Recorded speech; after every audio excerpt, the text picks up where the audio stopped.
أعوذ بالله من الشيطان الرجيم بسم الله الرحمن الرحيم الحمد لله رب العالمين والصلاة والسلام على رسولنا محمد وعلى آله وأصحابه وأتباعه وسلم.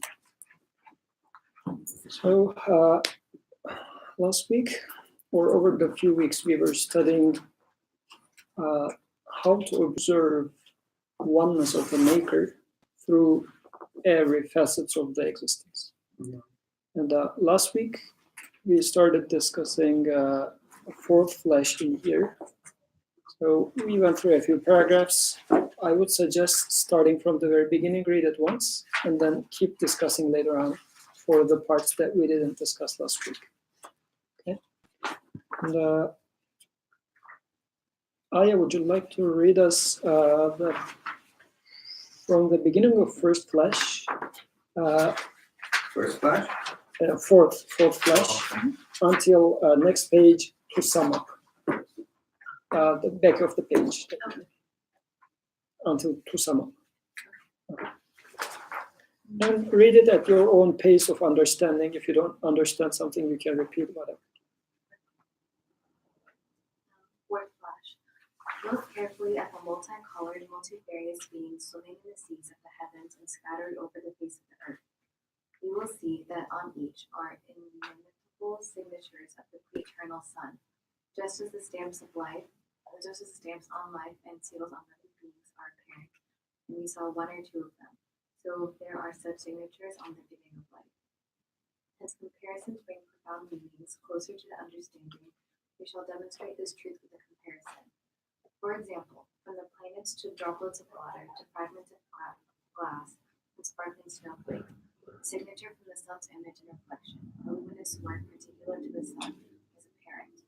If you do not accept the tiny suns apparent in those innumerable things to be a manifestation of the sun's reflection, we have to accept the actual existence of the true natural sun in every droplet and fragment of glass chasing the light, and in every transparent speck before it, thus descending to the depths of lunacy. In just the same way, there is a signature on all living beings in regard to the giving of life from among the luminous manifestations of the pre-eternal Sun, that supposing all causes were gathered together and had the power to act and possessed will, they still could not imitate that signature. For living beings, all miracles of divine power are points of focus of the divine names, which are but the rays of the pre-eternal Sun. If that strange inscription of art, that wondrous ordering of wisdom, that manifestation of the mystery of oneness on living beings is not ascribed to the single and eternally besought one, necessitates accepting that concealed within each living creature, and even in a fly or flower, is an infinite creative power, a knowledge encompassing all things, an absolute will with which to govern the universe, and even the eternal attributes particular to the necessarily existent one, thus failing to the most ludicrous degree of misguidance and superstition. Quite simply, it necessitates attributing infinity to each particle of flower or fly. For a state has been given to those particles, especially if they are in seeds, whereby they look to the living being of which they are a part, and take up a position in accordance with its systems and ordering. The particle is even in a position to look to all members of the species to which its living being belongs, or to fly with wings in order to be planted in a place suitable to the continuation of its species, and to plant the species flag. In fact, it holds a position whereby that living being's transactions with all other beings may be continued, and its relations with them connected with sustenance, for it is in need of all of them.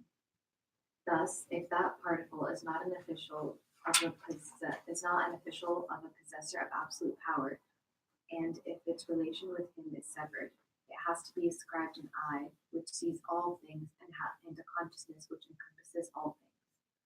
In short, if the miniature suns and various colors and droplets of water and fragments of glass are not attributed to the sun's reflection and the manifestation of its reflection, one has to accept the existence of innumerable suns in the place of that one sun. It necessitates accepting an utterly impossible superstition. In exactly the same way, if everything is not attributed to the absolutely powerful one, it necessitates accepting infinite gods instead of the single God. Indeed, gods to the number of particles in existence, and thus falling to the degree of accepting 100-fold impossibility. Thank you. So I remember we discussed this a little bit quick maybe last time. Anybody would like to give a summary of what was being suggested in here? What does the author say? Just to start up some discussion.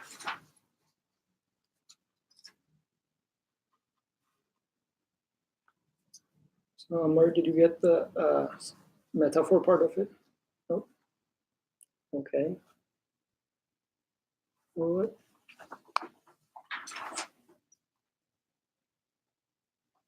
Anybody else who wants to give it a try? Go ahead. I don't think you're gonna like my attempt. That's even better. So the example that came to my mind is life. Like he's talking about life here. If you believe that life came to be by itself, like atoms or particles came together and somehow created life, then you would have to believe that the particles that created you also learned how to create life. The particles that created me also learned how to give life. And everyone else learned how to give life, and plants also learned how to give life. Like if everything is separately existing and they're not like being controlled by one being, then they all have to learn how to do it by themselves. And that's basically impossible. Like everything would have to be a god at that point. So there's something specific about life, I guess. This is why he is starting with the example of life. So in that fourth flash, he is specifically talking about over life. By looking at life, we should be able to say that whoever is the controller of life, giver of life, must be the controller of everything. Reading it from reverse, if a thing cannot control everything, it cannot have any share in giving life. Does it make sense? Yeah, go ahead. Could you just say it one more time? Okay.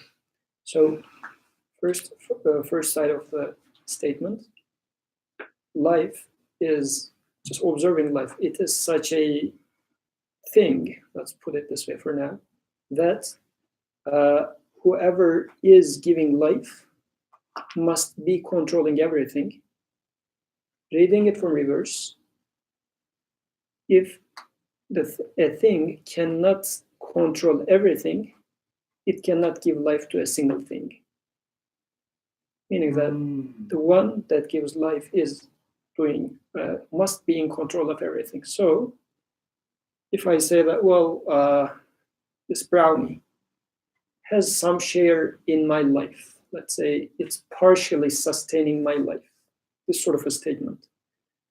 According to author's claim in here, he's saying that if this brownie cannot control the whole existence, it cannot partially sustain your life.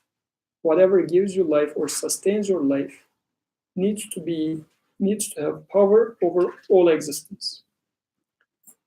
He's making such a statement in here.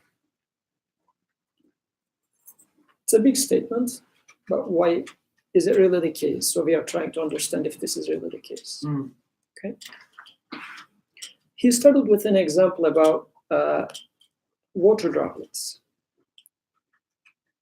So I will just repeat the example that he gave. So he says, after the rain, if you go outside, there are a lot of water droplets after the rain everywhere. And let's say the sun is rising. So when you look at the water droplets, you will see many, many reflections of sun.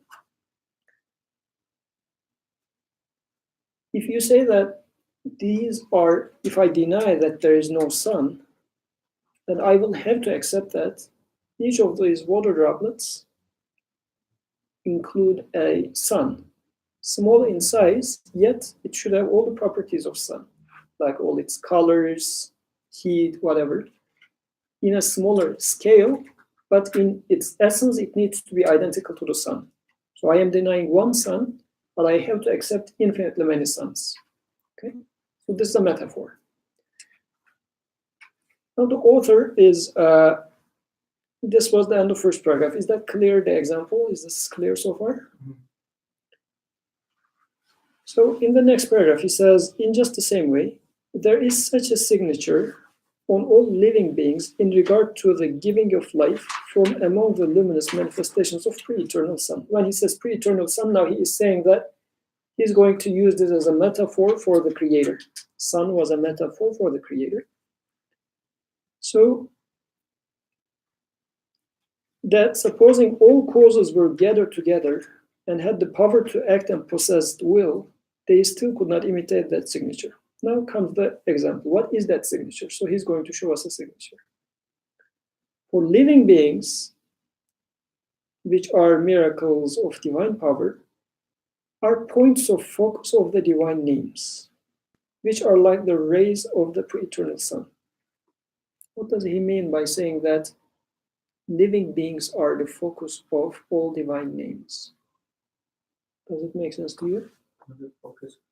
Is it so there's Allah has 99 names that we know of, Okay. that we attribute him to, and then we can sort of play out these names ourselves. Play out? Play out, like, as in, like, we can express these names by ourselves. Okay. Something like that. Might be. No, because someone can be generous, someone can be, Mhm. you know, like all of these attributes you can sort of Mhm. possess in one way or another. Right, but in here he is talking about life in general, including life of a plant, for instance. Mm. So how come that life is a, first of all, let's talk about the focal point with the metaphor. Each water droplet would be a focal point of the sun, because all the color and the heat and everything of the sun can be observed over a single water droplet. So now he's claiming that life is such a thing. All the divine names can be observed over life.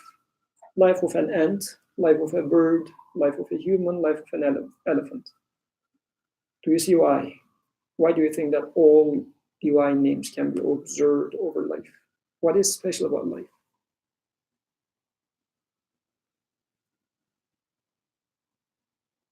Yes.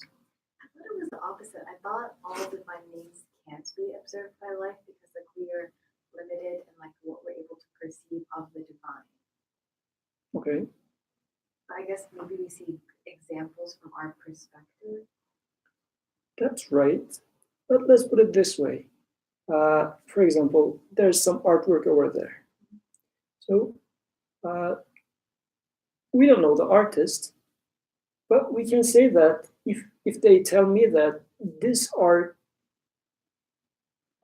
these two arts are made by the same artist, but also a third art, which is like a sculpture over here, I would say this art is not a focal point of the art of the artist because it doesn't show sculpture, let's say. It shows the painting, it shows like the cutting of things, but it doesn't show how to make a sculpture.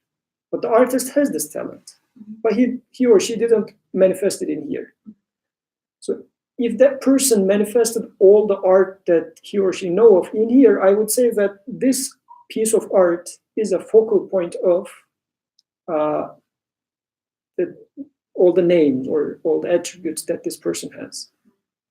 So again, you are right, we are speaking from our point of view, but from my point of view, what in this existence is the most focal point that shows all the like talents or attributes or names of the maker? What would you call as a focal point in this sort of existence that we experience? Of course, we don't know what the maker has in store for himself, whatever. Because our conclusion about him is what we observe in the existence, right? We cannot go beyond that. So what is the focal point of divine names in existence? Or why, I mean, the author is claiming that it's life. Why do you think it's life? Or why might he be claiming that it's life?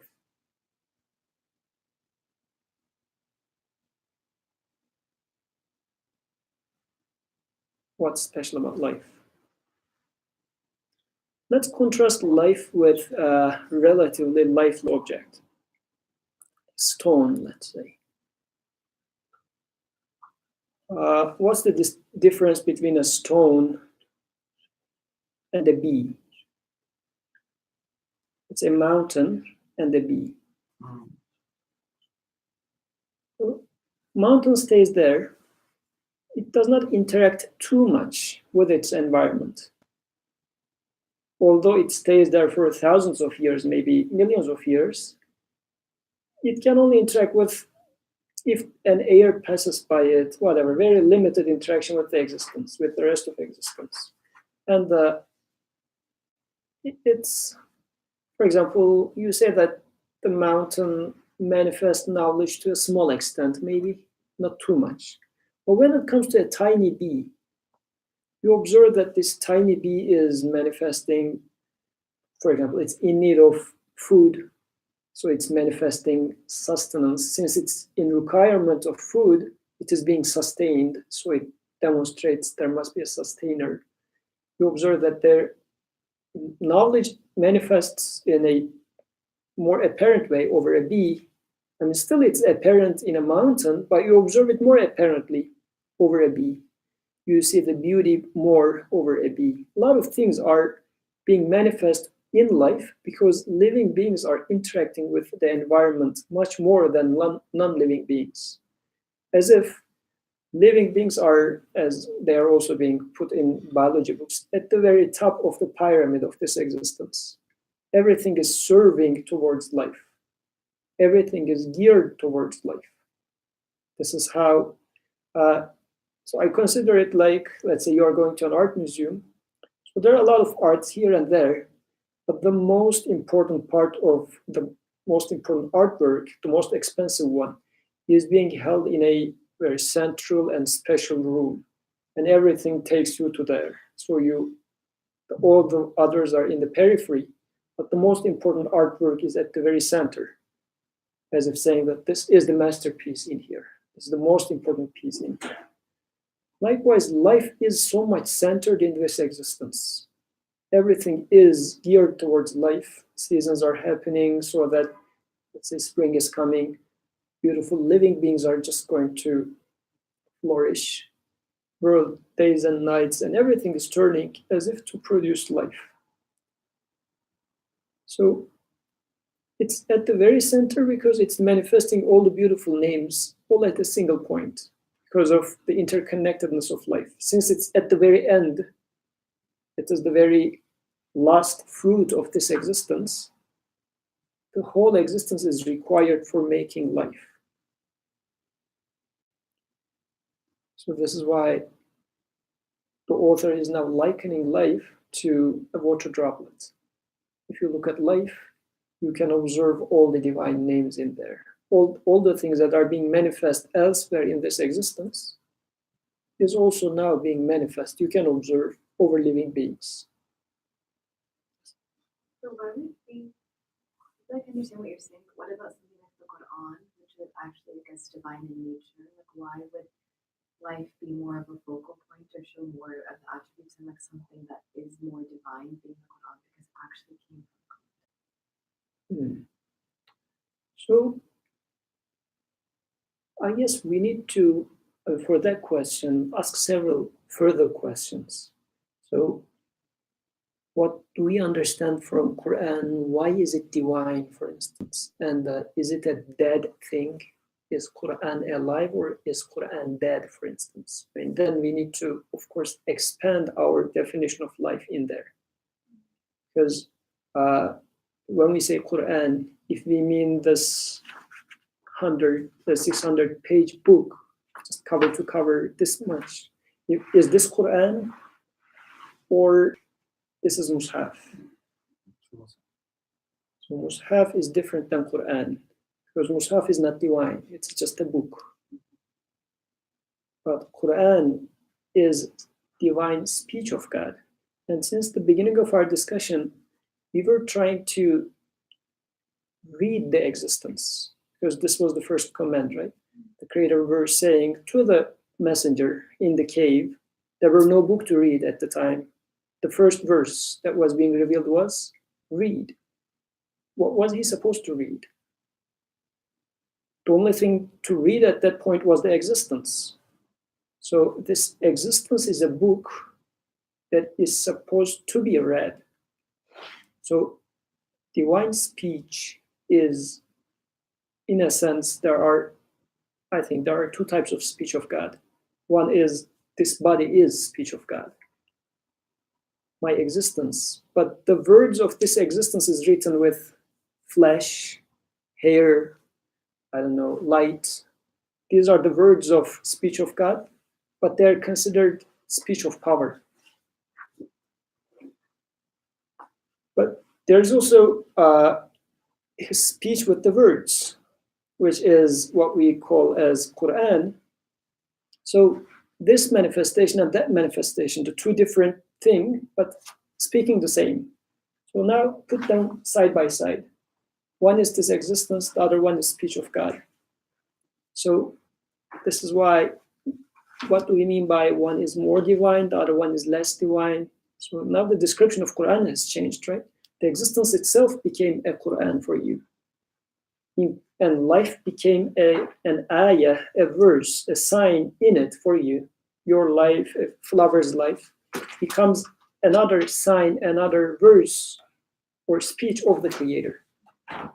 Likewise, a verse in the Quran that you and I know of is another verse. So in the Quran, you see read. In your existence, you see that there's an urge for you to read and try to understand what's going on in this existence. If you check yourself, do you still hear that there is a command coming to you saying that read? Have you ever received this revelation to yourself? Did anybody tell you to read? So I guess in this sense, still life is also part of Quran, but the Quran of existence. So it is a focal point of all names being manifested, and the author is now attracting our attention to life, saying that if you carefully look at life, you will see that there is a sign to the Creator in there from several aspects. Okay?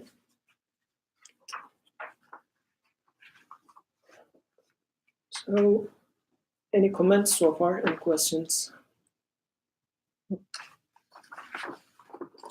So if that strange inscription of art, that wondrous ordering of wisdom, that manifestation of mystery of oneness on living beings is not ascribed to the single one and eternally besought one, it necessitates accepting that concealed within each living creature and even in a fly or a flower is an infinite creative power, a knowledge encompassing all things, an absolute will with which to govern the universe.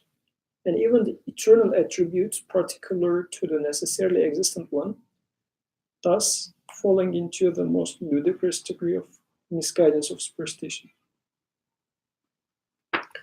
He talks about his reasoning on the following lines. Why is that?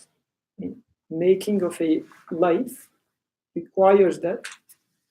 In a sense, he's saying that in order to make a fly, in order to, because when we say make a fly, of course, we don't only mean the body of a fly. We are talking about, when you say fly, you talk about a living entity.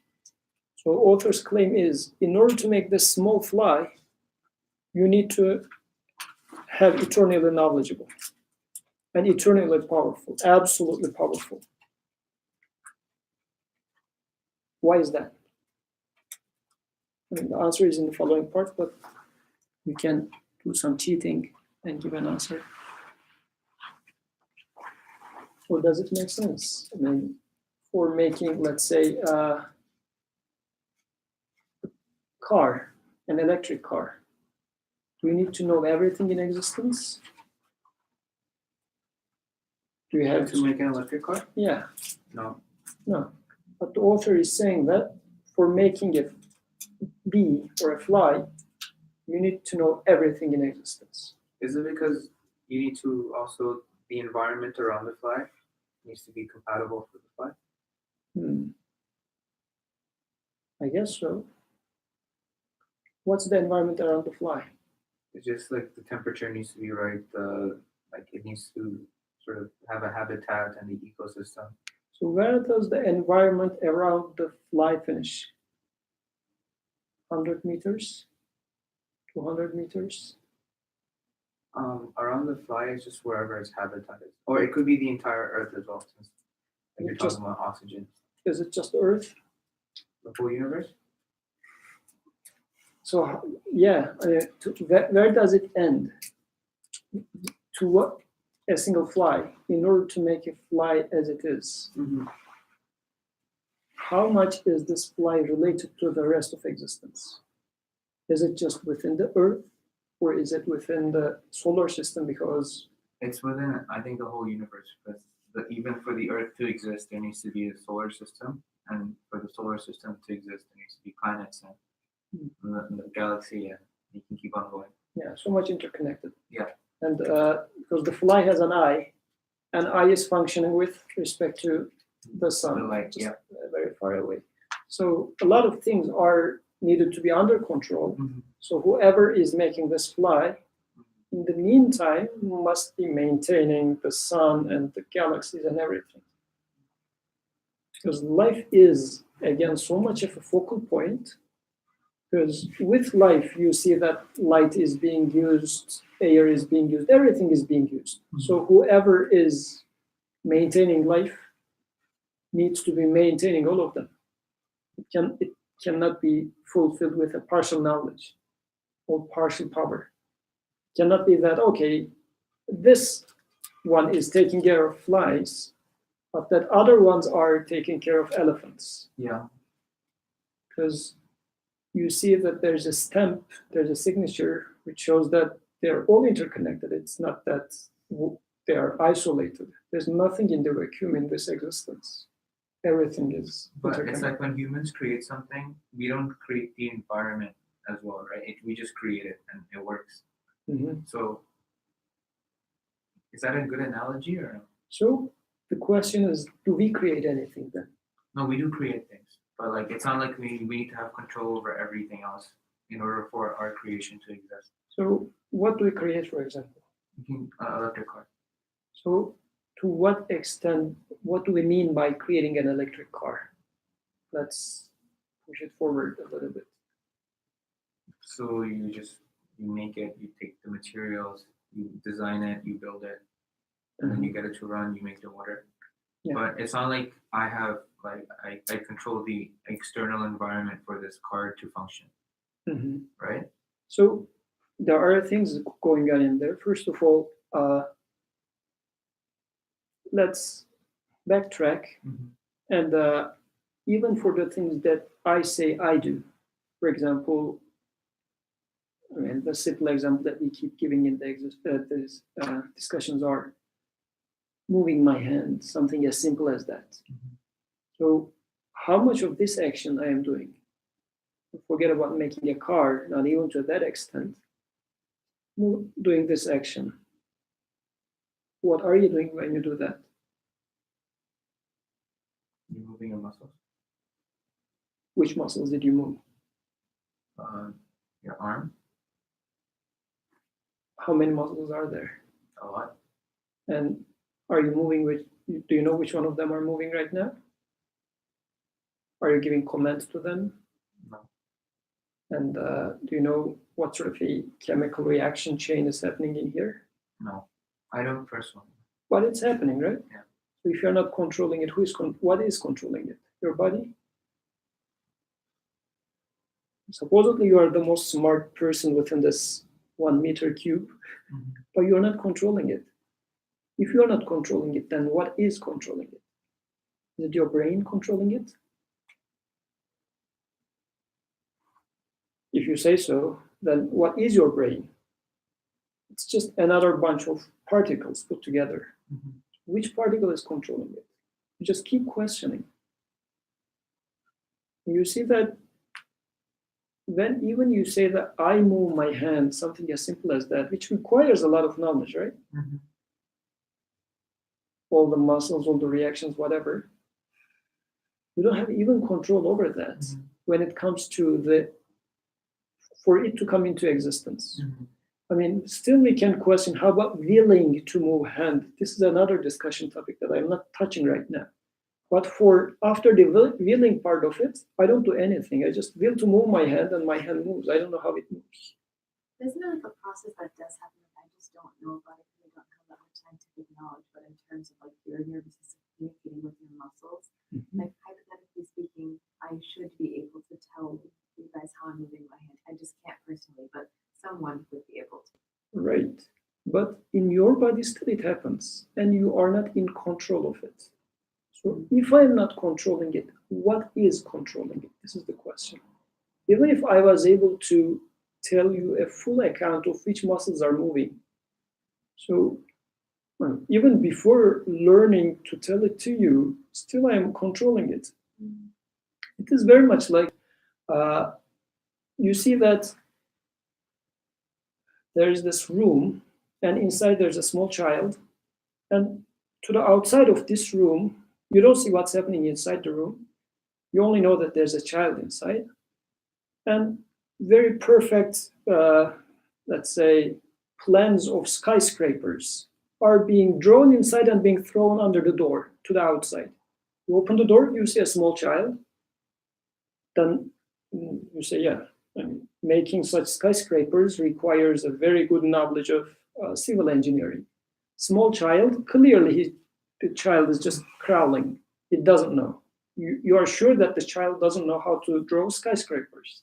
Yet, from this room, coming out very advanced architectural plans. What would you say? If the child is not drawing it, who else is drawing it? Either you will say, no matter what, it has to be the child, or you yourself know that the child is not capable of doing it. So then you will have to say that maybe somebody is dropping it from outside, somebody is putting those plans into the room, or something like that. But for sure, it's not the child. So when I move my hand, a good amount of technical job is being done. And apparently I am the smart guy inside this body, and I'm not controlling them. I don't know what's going on. Yet right now it's happening. Somebody must be doing it. But I know that it's not me. I mean, I can be willing, but I don't do the rest of it. So who is doing this job? Who is drawing? In the example, this points to moving this hand is like drawing of these architectural plans.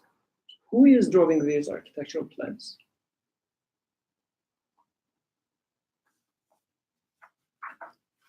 This is why when even I move my hand, coming back to what you said about when we make a electronic car, we don't need to know everything, right? So we are, of course, by making a lot of jumps in the example now, we are using what is already shown to us partially and trying to fit it to some of the rules around us in a way. But what eventually ends up happening is, because of our limited knowledge, we are even whatever human hand is touching is eventually causing like catastrophes in the environment. This and that is also happening because of our lack of capacity to see the big picture. Yet, in the first place, am I doing any one of those actions? But when I say, am I truly doing it? Because if you pay attention, what I am trying to say in here is, we are taking a lot of things for granted. Even when we are moving our hand, we say that I am doing it, or my body is doing it. An action is being done for which there is no definite doer that I know of. The only thing I know is I'm not doing it. If I'm not doing it, then what is doing it? This is why the author is now going to ask in the next paragraph, in the same paragraph, he says, so he says, quite simply, it necessitates attributing divinity to each particle of the flower or fly, as if every particle of a fly should be a god, he says. Why? Because a state has been given to those particles, especially if they are in seeds, whereby they look to the living being of which they are a part and take up a position in accordance with its system and ordering. The particle is even in a position to look to all members of the species to which its living beings belong, or to fly with wings in order to be planted in a place suitable to the continuation of its species, and to plant the species flag. In fact, it holds a position whereby the living being's transactions with all other beings may be continued, and its relations with them connected with sustenance, for it is in need of all of them. So, for a flower or a fly, what is this fly or flower consisting of? Particles. You can liken it to a company. But the problem in here is, in companies, we know that there are like CEO or different managers, whatever. Now we are talking about the body of a fly. And it's all carbon, oxygen, hydrogen, whatever. They're just particles. So, and the orderly positioning of the particles is what makes this fly or flower function properly. Either, if we don't accept that this fly is being given life, going back to the example, there exists a sun out there. If I don't accept that, then I have to admit that the particles in the body of this fly, they are so much in perfect harmony that the fly is functioning properly. Does this make sense so far? So you're looking inward, Inward? like in the flight about. So we're talking about the particles now instead of the environment. Yeah, so the particles, if I say that, the particles of this, because this is where I observe life. When I look at the particles, where do I observe life? I observe life in the fly itself. And the fly is consisting of pieces. So how come that this fly is functioning properly? So the author is now saying that it must be that these particles are knowing everything so well. But so well to the extent that they know everything. Because a particle gets into this fly, and what does it do? If this particle, let's take the example of a flower as he was giving, it becomes the part of its, seed. And there are different types of, all flowers have different types of seeds. One of them, as he says, has some sort of a parachute. And in the fall time, it gets on the wind, the parachute, it flies, the seed flies and falls in somewhere. What's the purpose? To spread the species. So this single particle must be so much conscious and aware of even not only this plant, but its lifetime. We need to preserve this plant family tree. This is why so much of a far-sighted particle we are now talking about. It's not only about this flower here, it's about the lifetime, because the particle is supposed to be worried about the lineage of that plant, saying that this plant has been in here for millions of years, and it has to continue. And for that, I need to get into this seed, and the seed has to be shaped in such and such way. It should fly, and we should spread.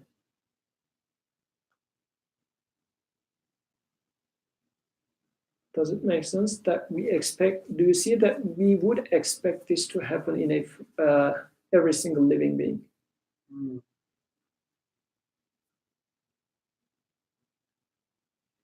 Okay. Any questions? Let's start from there. We need to increase the conversation. Otherwise, I think it's not being productive. It looks like either let's yeah, go ahead, please. So just to clarify, you're saying, like, for example, like if you're gonna talk to an atheist about this, they would just say, oh, it's the forcing of science that are pushing this through. But it's the fact that it's almost like too big of a, like, I guess what's putting the force of nature, or like science in motion in general, is at the point that we're trying to make now, that it's too big of a coincidence for all of these things to just happen perfectly, so there has to be something else controlling it. I don't know if I'm misunderstanding. So yeah, I guess we are trying to see in here that, especially in life, for a single living being to live as it is, an immense amount of knowledge is required. An immense amount of power is required. So if somebody is moving, let's say, think of it like a dome, let's say. If you are going to move a single stone from a dome, in the old architecture, domes are made out of stones, right? Single bricks. And every brick is sitting on top of each other in a dome. So if you pull out one of the stones, the dome is going to collapse. So this is why the dome is like showing the perfection of design.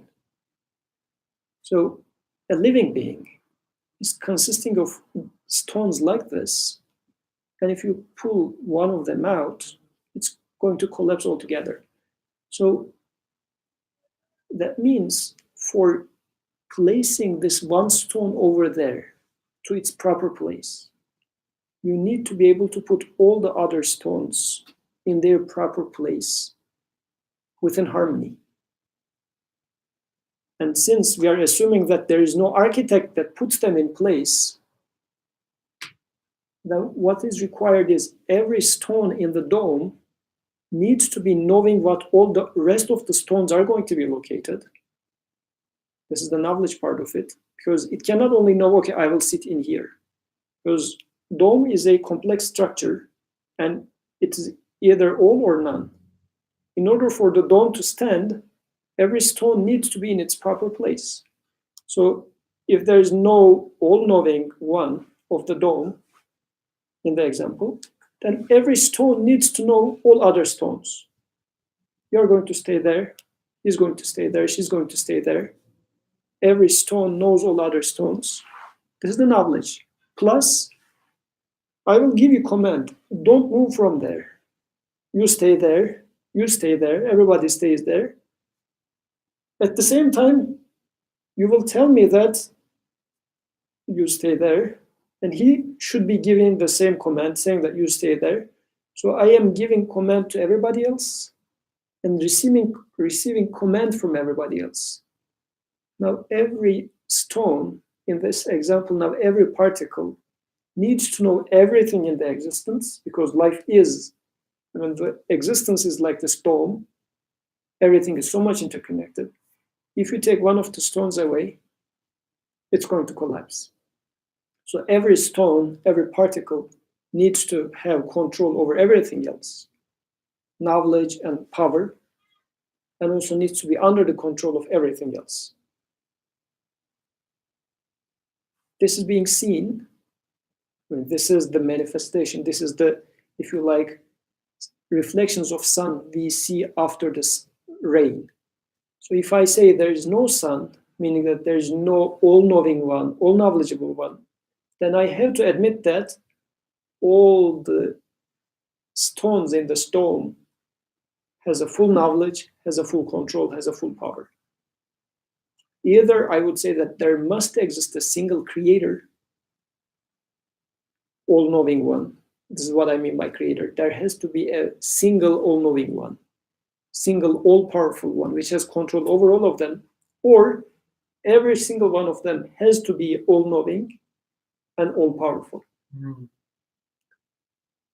And the best example of this for me is over living beings, because I cannot see the whole existence, but I mean, human capacity is limited, but I can look at a living being.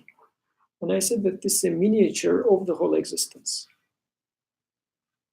In order to make this living being as it is, the whole existence is needed to be made. because it's so much interconnected. So whoever is making this living being has to be the maker of all existence. So another example that this author gives us where is, just look at your body. A single particle entering your body. So your eyes has a position, has a, let's say a single cell in your eye has a position with respect to the whole eye, because the cells in here are different than the cells in the back. Eye has several different types of cells. Then it has a place in your face. It has a connection with your brain. So the eye has a position in the head, but it also has a position in your whole body. So it needs to be located in here, not in here, right? So there, it's purposefully located in here. Likewise, just extrapolate it. Whoever is putting a, let's say you eat the brownie, and a particle in that brownie is going to get into your eyes.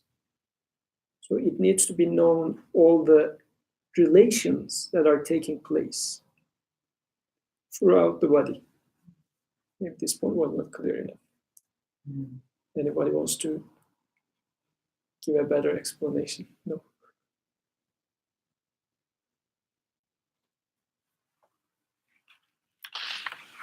Okay.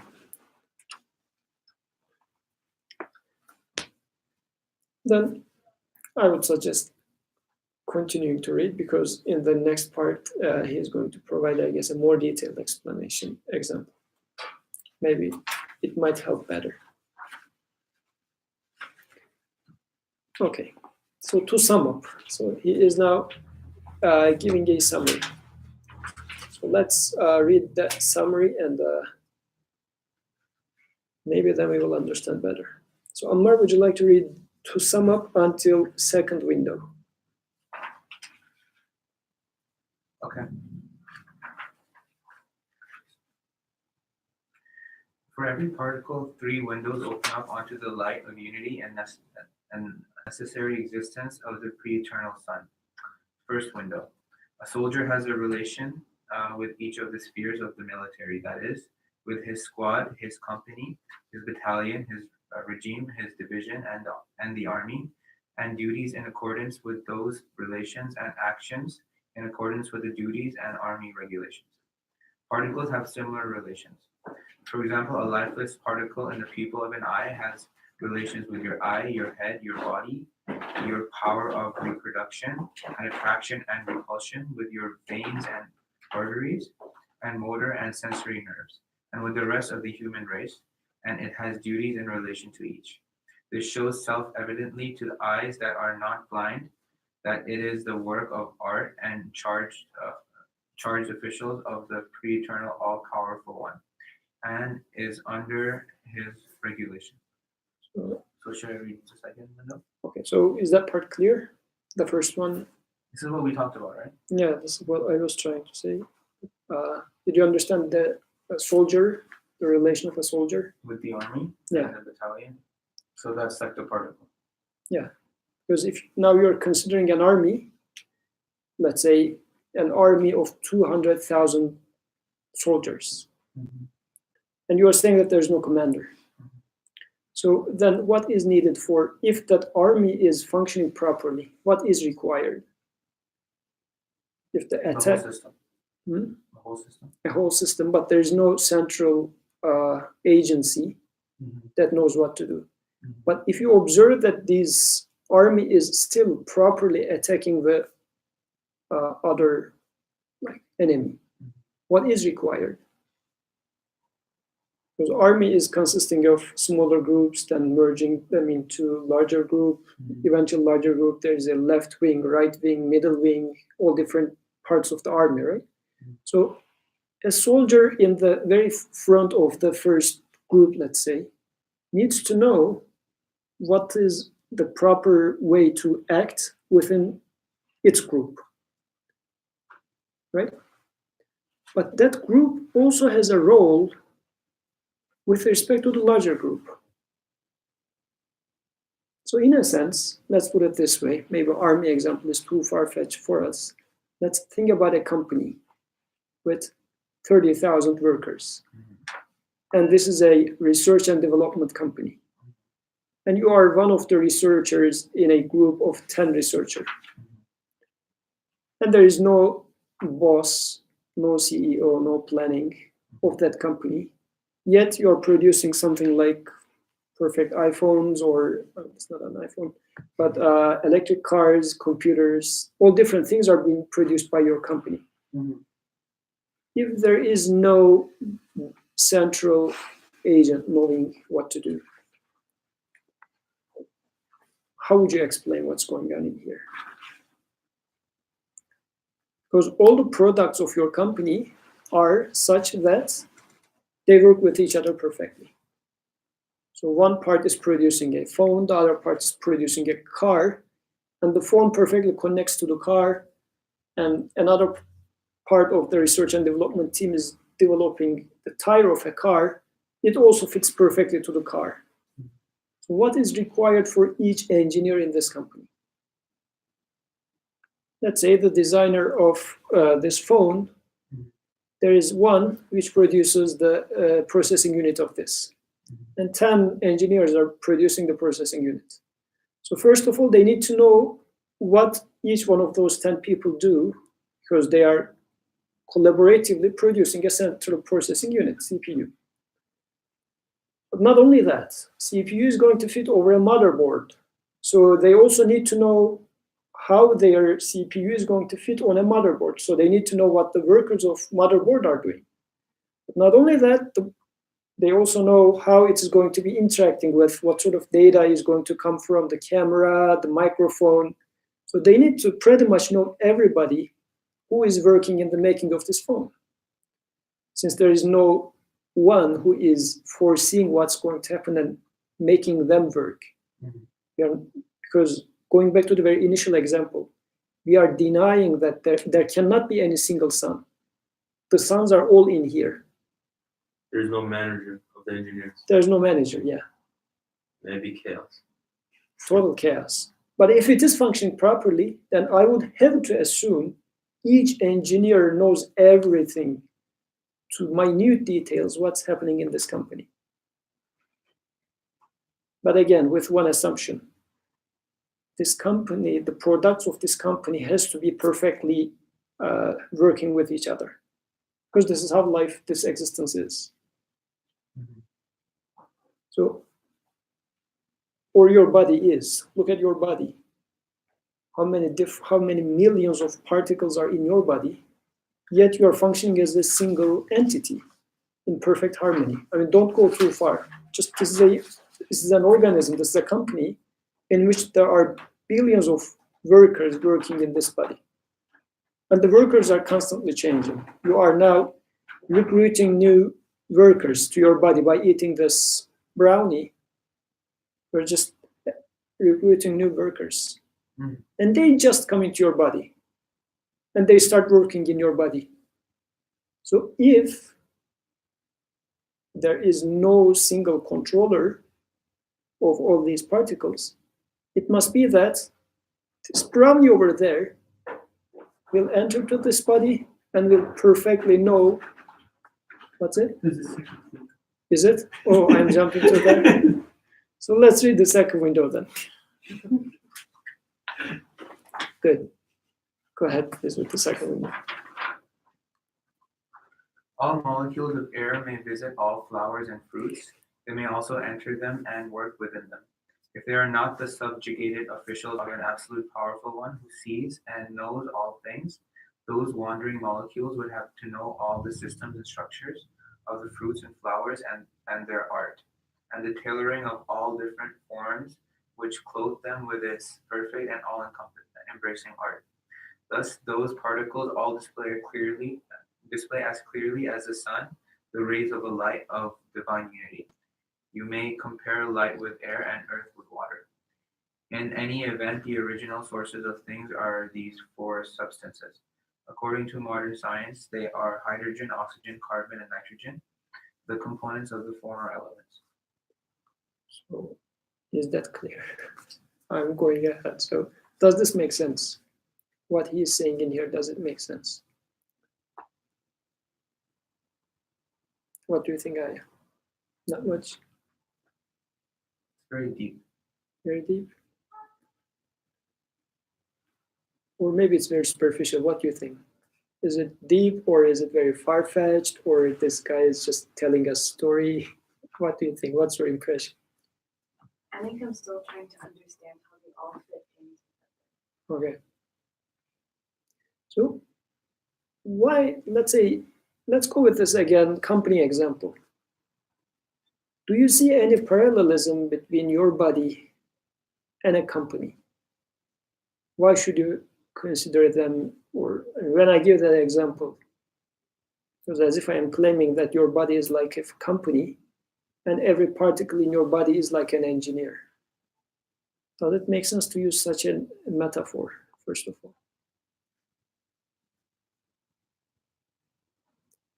What happens in general is we have never thought of it like this for sure before, because it just works. You drink water and it works. Mm-hmm. But I mean, this gentleman over there is applying for a job, but I mean, it's not that when he gets into the job, just he works. It doesn't work like that. I mean, if he is admitted into a company, what would be needed to be done? He will need to get some orientation, and he already studied whatever he has been studying for several years from the primary school education up until graduation. So he has some knowledge, yet he will need some initial instructions to properly function in the company that he is going to get into. Plus, constantly there will be this boss which will say that do this, don't do that. It's not that they will be working, I mean, he will be just doing whatever he wills. This will not be the case. So, do you see your body as such? Not really.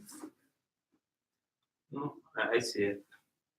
I guess maybe the only difficulty is, like, for sure, if you get engineers and you just throw them into a different company, like if I took like all of Amazon's engineers and threw them into Microsoft, and then Microsoft to Amazon, like it just be chaos. Like you can't just switch engineers and everything just works perfectly, like you can with maybe molecules. But then you get into this, I guess, being tricked by, like, if you simplify it, maybe, like you simplify it a lot, then maybe it might work.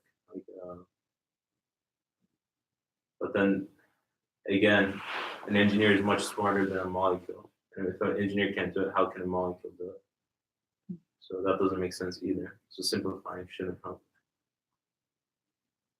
Now, the author's claim is we are in the same room and we are inhaling the same oxygen.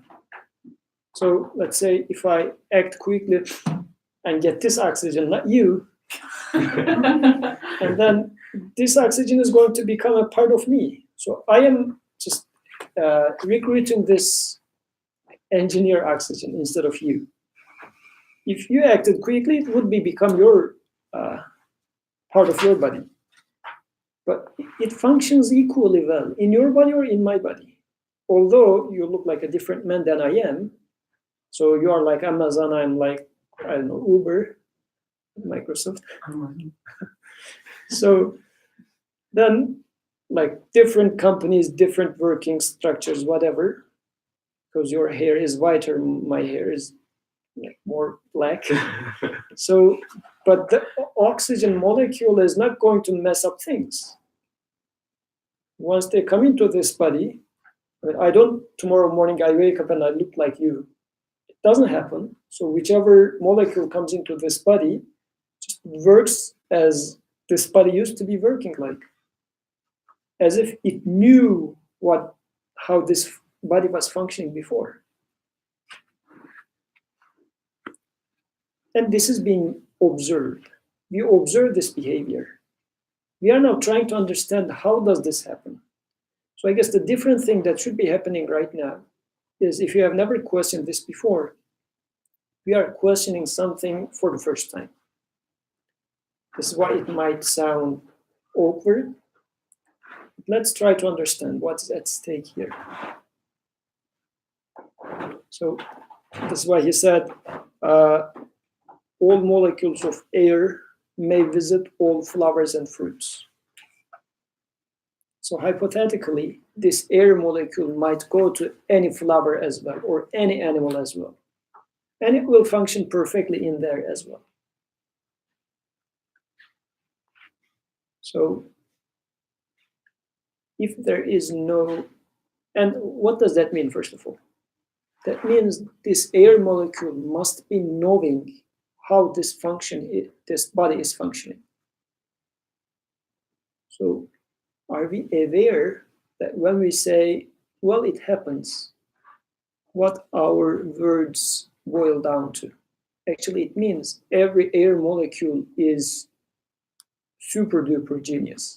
It knows all different types of living beings, all different humans, all different plants and everything, so that when it gets into that company, that body, it keeps working perfectly without any problem.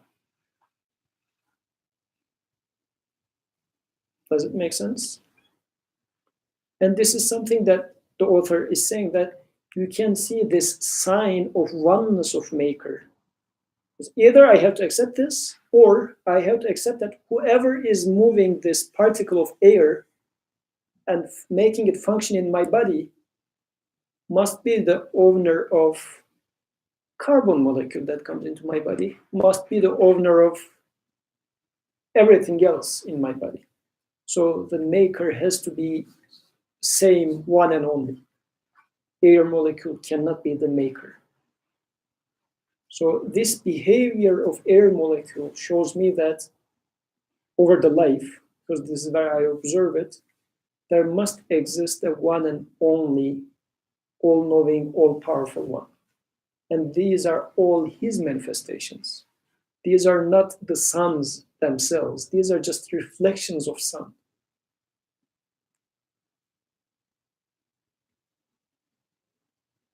Okay? What do you think, Amar? Is it making sense?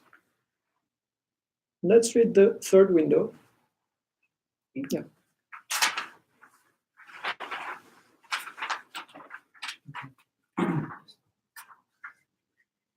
You fill a flower pot with some earth, which is composed of particles and is the means of growth of any flowering or fruit-bearing plant. Then put some seeds in it. The same as the seed of animal does not differ, but is a fluid. The seed of all the flowering and fruit-bearing plants in the world do not differ from one another.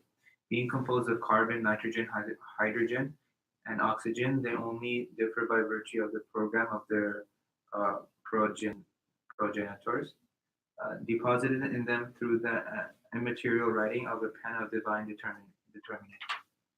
Thus, if we put these seeds in turn in the flower pot, we believe as though it has occurred that each plant will appear together with its wonderful forms and shapes and parts. If those particles are not officials under the order of one who knows all the states and conditions of everything, is capable of giving everything and being suitable to it and everything necessary for it, and to whose power everything is subjugated with utterly presses to the number of all the flowering and fruit-bearing plants, so that it could be the source of all those various and different beings whose parts, members, and forms are all distant and different from one another. It is otherwise necessary to attribute to all those beings comprehensive knowledge and a power capable of forming them, so that they could be the means of the above. This is to say, if the connection with Almighty God is severed, it becomes necessary to accept gods to the number of particles of earth, and this is an impossible superstition, compounded and 1,000 times over. However, when they are officials, it becomes extremely easy. Just say, in his king's name and through his power, a common soldier of a mighty king can make a whole country migrate or join two seas, or take another king prisoner. So at the command of the monarch of pre-eternity and post-eternity, a fly did away with Nimrod, and an ant destroyed Pharaoh's palace, raising it to the ground, and a fig seed bears the load of a fig tree. So how about this third window? What is new in that third window?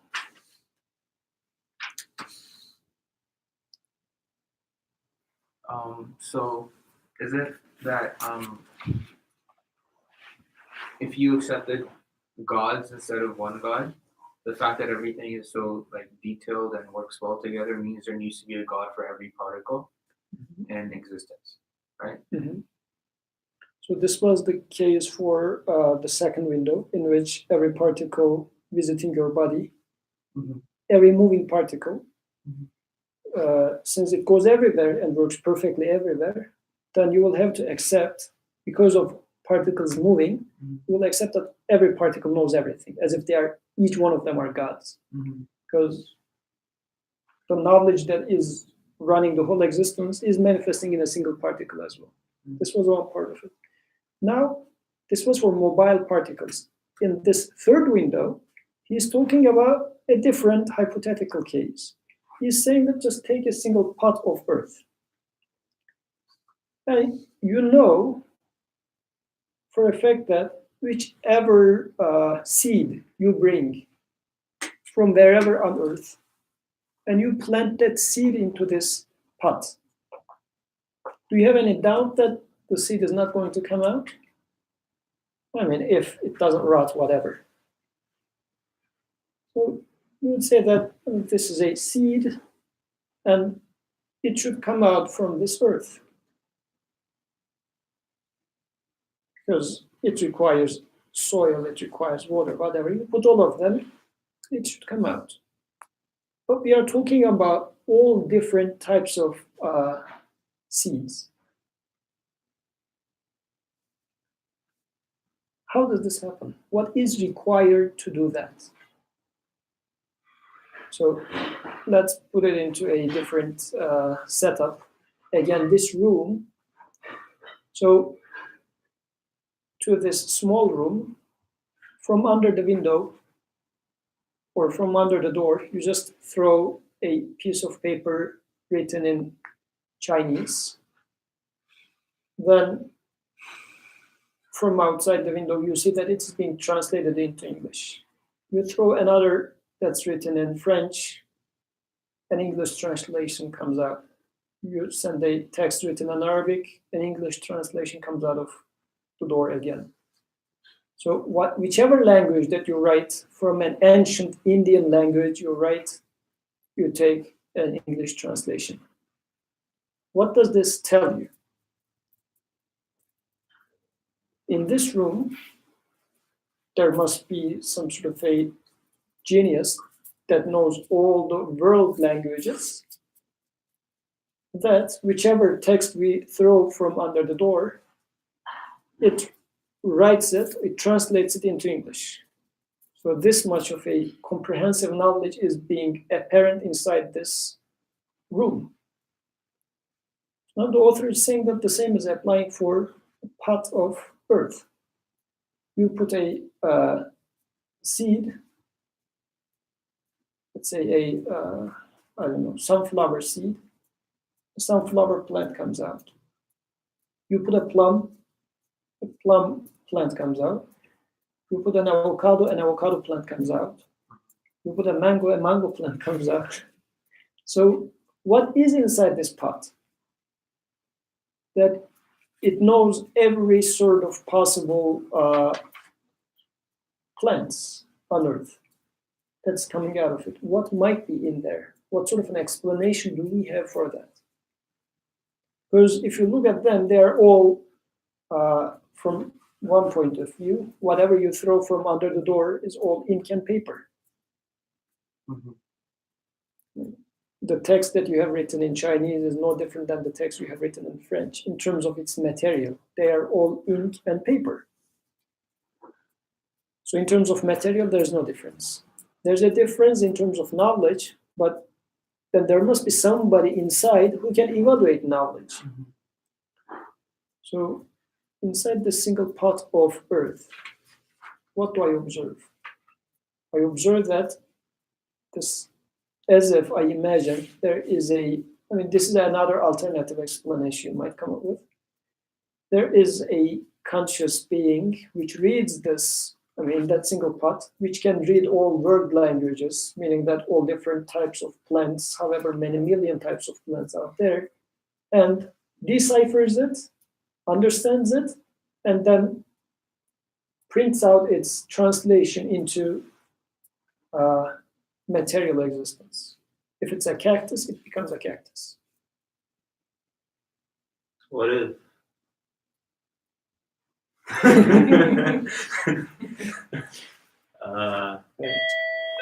Sure. Okay. What if the soil just provides the nutrients, and the seed itself knows itself? It just takes that nutrients and it builds. So like the soil will not have to know every seed, and the seed just has to know itself. So, in this case, what is a seed? Because what's happening in this case is now we are imagining as a, if you like, a collective personality for the seed itself. This is what he was addressing in the first window. He said that. Are we building off like the previous things that we concluded? Well, we must be, right? So, because this was the point, right? We are not imagining a collective personality, because we said that because we didn't accept a single sun, then we had to accept every water droplet has a sun in itself. So there is no collective personality of a seed, because a seed is composed of, again, small parts. This is why it goes back to the first window, saying that every particle in your eye needs to know everything in your head, everything in your body. So in the way that you were going through, every particle in that seed needs to know the previous parts of its life, this plant, what's going to come next. So, although it's a single particle of that seed, it needs to know everything about that seed, plus what it interacts with, which was studied in the first. But now in the third, he is saying that if you're imagining some sort of a quote-unquote nature does it, because single pot of earth is a sample of nature that you might be imagining. You might be saying that, well, it is natural. There are laws that are making it. Some sort of an abstract idea, cloud-like. I don't know where nature is. The author says, okay, let me help you. This simple pot of earth, it can manifest this, right?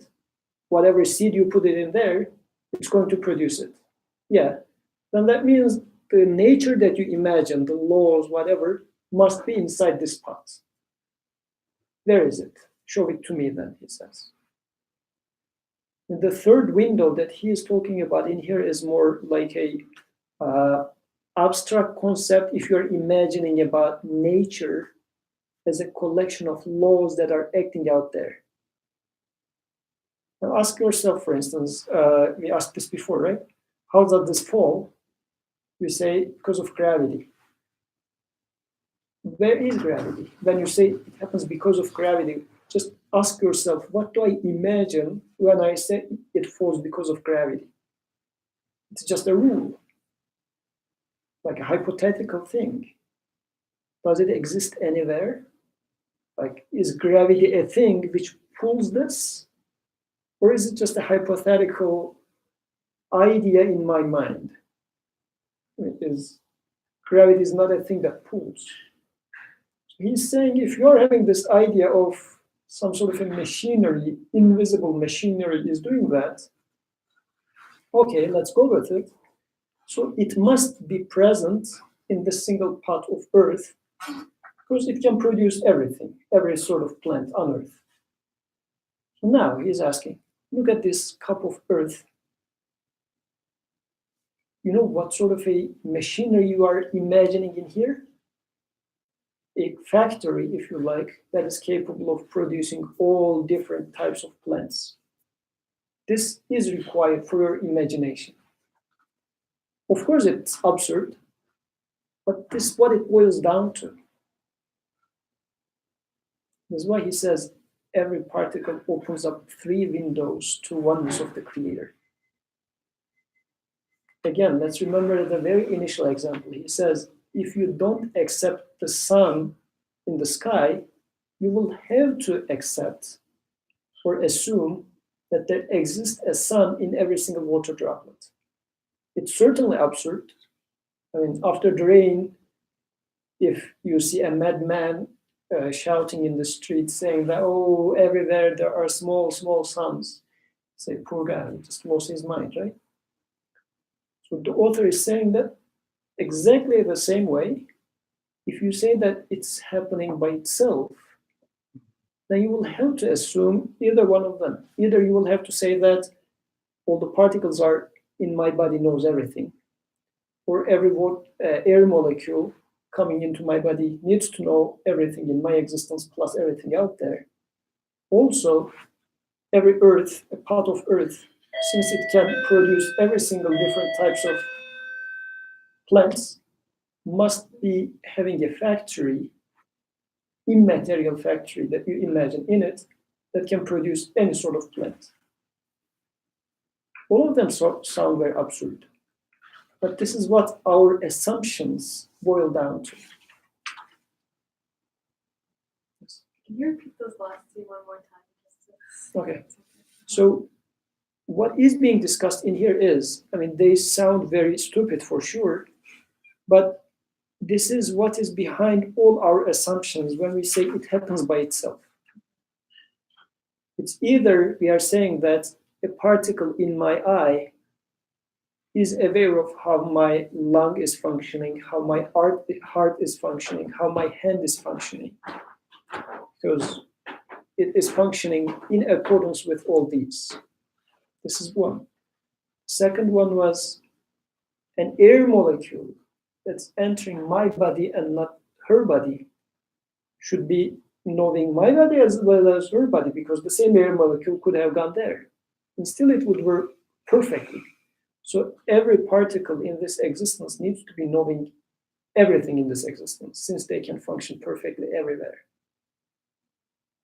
And the third one was another aspect.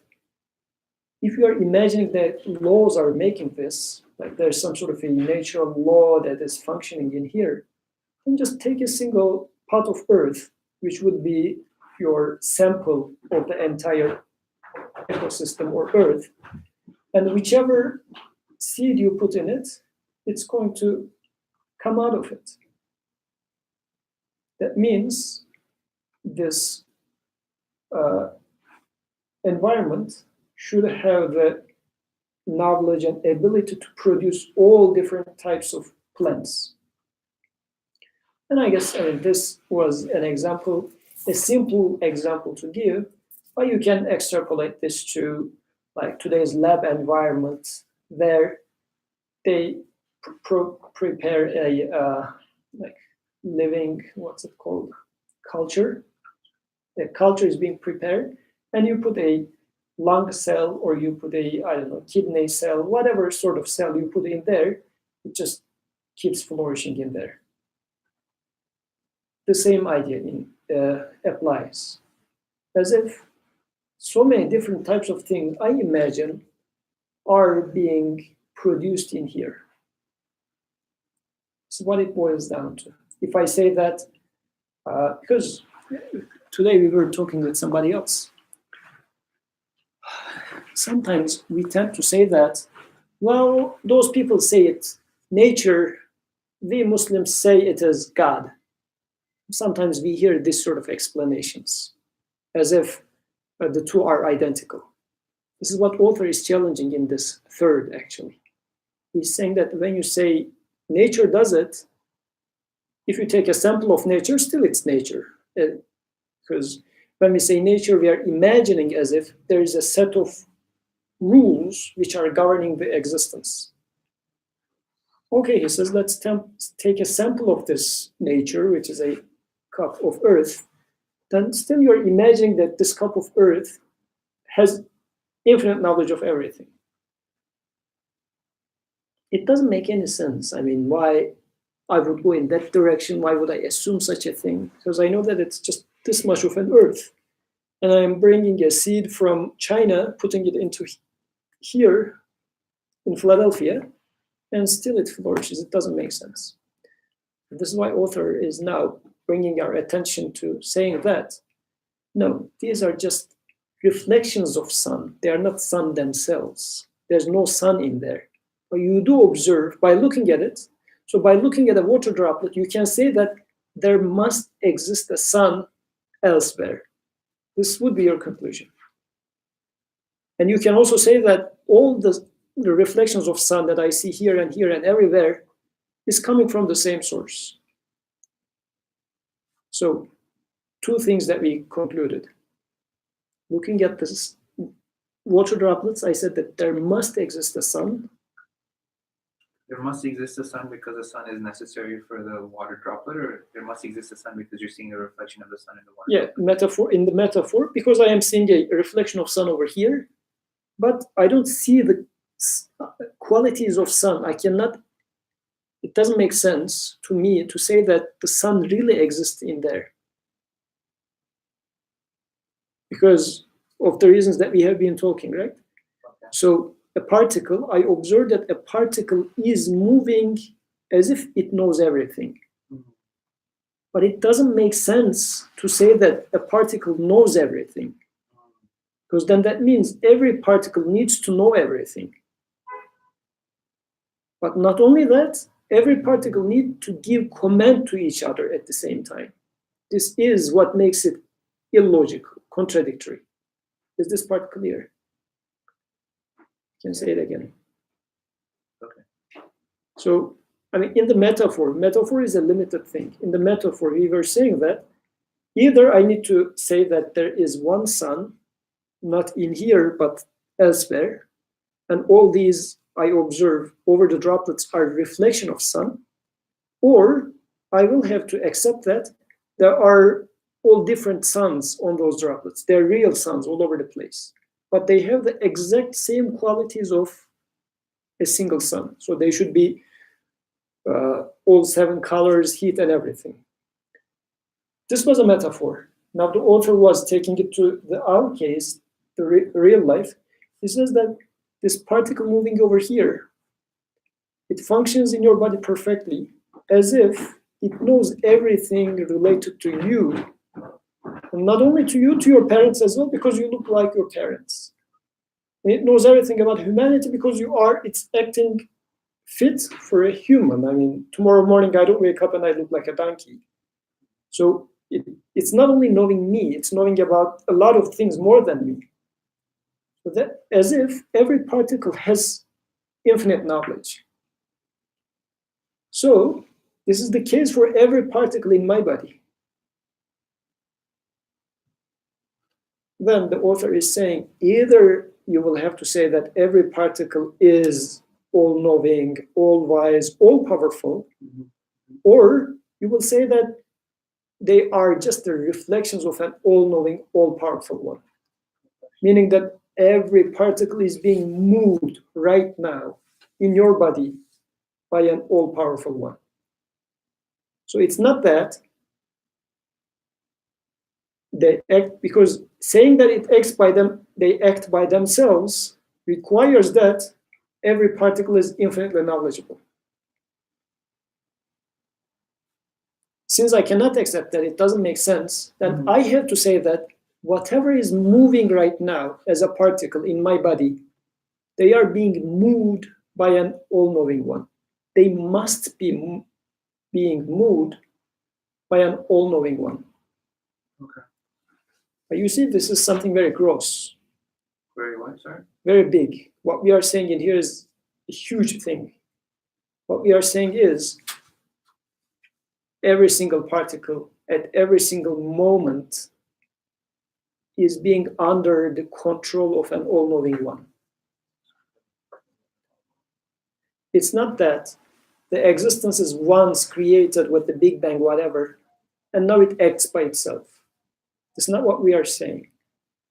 What we have been discussing so far implies that every single particle at every single moment, this is what we observe, is being moved by an all-knowing one, an all-powerful one, an all-wise one.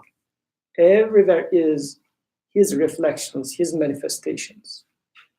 This is what every single particle shows us, every single moment. This is why he said particles, there are 3 windows from each particle to the oneness of the Creator. Okay?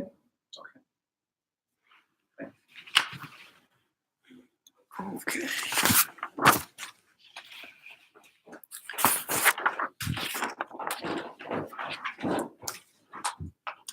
We couldn't finish it. Shall we push it a little bit further, or is it too much for today? I don't mind. How about you? We should finish, I guess. There is this look of we can finish. Yeah, we should finish. I to have you to guys. go, but you guys can finish. Okay, then let's finish the show. And then next week we can maybe cover this part. And then I was planning to study elsewhere, so we can continue from there. Okay. سبحانك لا علم لنا إلا ما علمتنا إنك أنت العليم الحكيم وآخر دعواهم أن الحمد لله رب العالمين. الفاتحة.